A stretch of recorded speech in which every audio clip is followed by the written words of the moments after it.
Good day, everyone. I'm Bill Ultan, manager of the Morrow Sodali's Corporate Governance Consulting Group. And joining me today as part of the firm's leadership series and discussions on corporate governance and other topics is Trevor Fetter, who is a senior lecturer at the Harvard Business School and also serves as lead independent director at Hartford Financial. And prior to that was chair and CEO of Tenet Healthcare. So really interested in talking around what it means to be on the board of a public company these days. It's, every year is a little different, but certainly this year is unique among many for lots of reasons.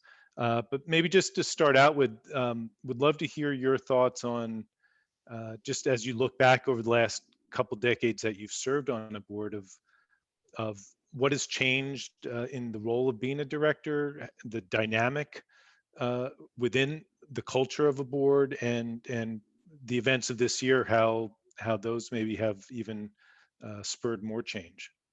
Yeah, okay. So, actually, I'd like to go back farther than that.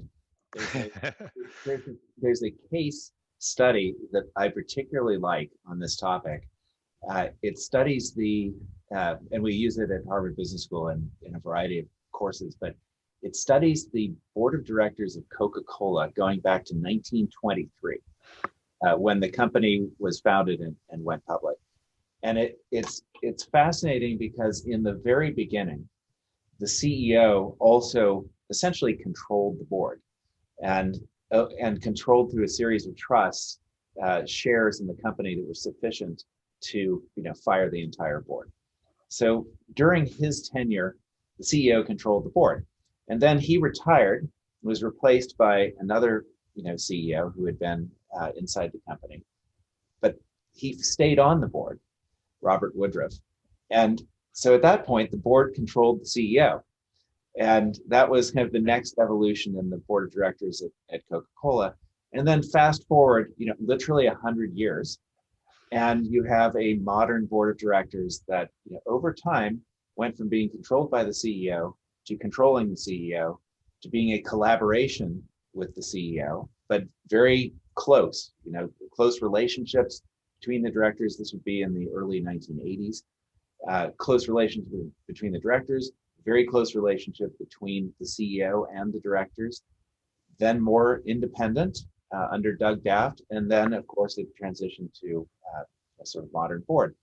And I think that is consistent with my personal experience over 20 years of being in and around boards, where they have become more professional. There's a recognition that it is a job, and so that job requires people with certain skills, but it's also a team, and so it requires collaboration. And I think that biggest trends are for more skills, more independence, and more diversity, fewer conflicts of interest, fewer insiders. I mean, if you look back far enough at some of these board case studies, you'll find people on the board who had extensive business dealings with the company in their whatever their outside business was. That, and even the company for which I worked for over 20 years, at various times we had people on our board who were CEOs of organizations with whom we had big partnerships. So you just don't see that anymore, and it's it has essentially been professionalized, and I think that's probably the biggest trend: professionalized and much more independent.